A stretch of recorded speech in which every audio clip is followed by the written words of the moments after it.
வேலூர் மாவட்டம் பேராளம்பட்டு மற்றும் குடியாத்தம் சுற்றுவட்டார பகுதிகளில் பெய்த கனமழையால் நகரின் பல்வேறு பகுதிகளிலும் சாலைகளில் குளம் போல் மழைநீர் தேங்கியது. பேராளம்பட்டு நகர் பகுதிகளில் வீடுகளுக்குள் மழைநீர் புகுந்ததால் மக்கள் அவதிக்கு ஆளாகினர். நகர்மன்ற துணைத் தலைவர் ஜூபேர் மற்றும் 9வது வார்டு கவுன்சிலர் சுல்தான் ஆகியோர் மாநகராட்சி ஊழியர்கள் உதவியுடன் கொட்டும் மழையிலும் வீடு வீடாக சென்று மக்களை பாதுகாப்பான இடங்களுக்கு செல்ல அறிவுறுத்தினர். கொட்டாற்றங்கரையோர மக்களுக்கு மசூதி ஒலிபெருக்கிகள் மூலம் வெள்ள அபாய எச்சரிக்கை விடுக்கப்பட்டதோடு மசூதிகளில் தங்கிக் கொள்ளலாம் என்றும் அறிவிக்கப்பட்டது.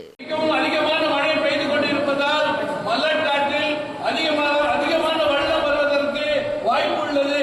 இப்பவே வெள்ளம் அதிகமாக உள்ளதால் இரவு நேரத்தில் வெள்ளம் அதிகமாக இருந்தால் பல வீடுகள் பாதிக்கப்படுகின்ற சூழ்நிலை ஏற்படும்.